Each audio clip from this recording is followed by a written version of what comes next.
Okay, in this lesson we're going to see this unique part.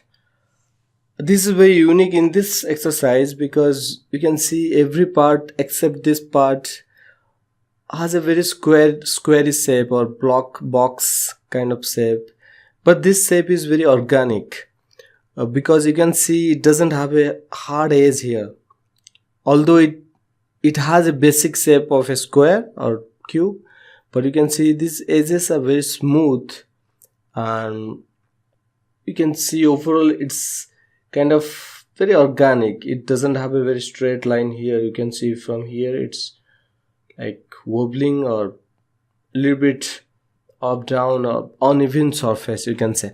So let's see how we can do this by again using a polygon primitives, the same primitives where we have been using till now. So let's take the cube. Before that, let's turn off this interactive TSN. Click here, and this is my cube, and let's move this to the position here. Let's change these inputs to make the proportion. So let's change this width, the depth, and the height. Okay, so I think the depth would be less, maybe, sorry, the width. That's the width. The x-axis is width, the z-axis is the depth direction. Okay, depth. Okay, so this is okay, but let's make it a little bigger. It should fill out this area. Okay, good. Now it's totally very sharp object. So now let's add some subdivisions here. So I'm adding some subdivisions to the width. So select it and hold middle mouse, drag on the viewport to increase or decrease this subdivisions. You can see I'm adding by holding middle mouse and drag. Select the depth and add some here. So I'm trying to add the same concentration here. You can see the square faces. Let's add like this. I think we can put some more, maybe 5 and 5. Okay, so then let's put one is in the height area. One is okay. So this is my initially cube, and I have just like changed the inputs a little bit.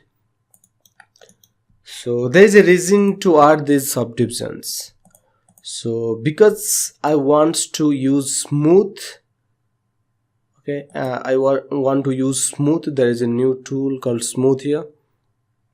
So this is not a new tool, but if you are new, then new to Maya, it's obviously a new tool for you. Okay, so smooth. So I'm going to apply this on this surface. So smooth, what it does, let's take a cube to understand it. Why I added these lines. Let's smooth this cube. So let's go to mesh and smooth. You can see when you smooth, it does two things. One, it adds more lines, more segments, and the second thing is it upgrades the vertices positions to make a very smooth shape. Okay, so it's doing two things. So I added this subdivision because I don't want a sphere, or I don't want a very smooth round thing.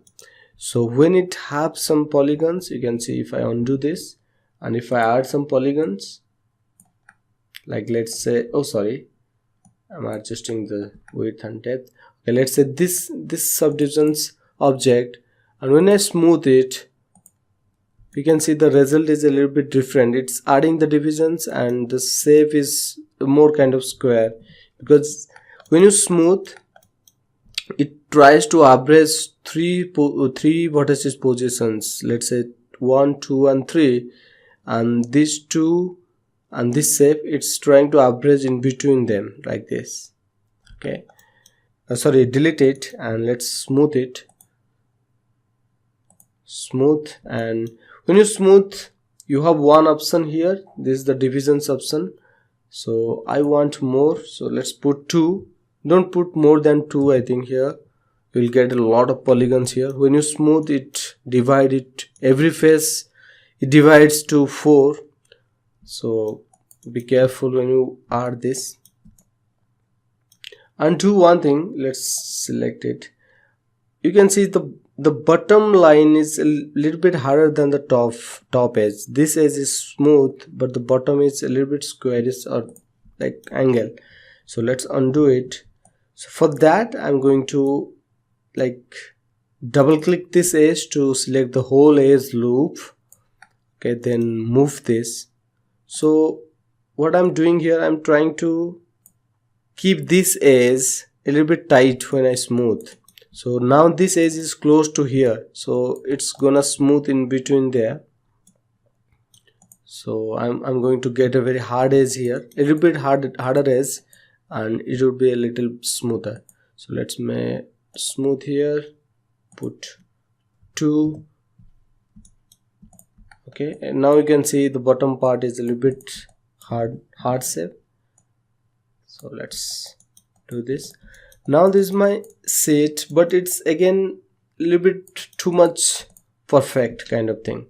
So I want a little bit variation there like this.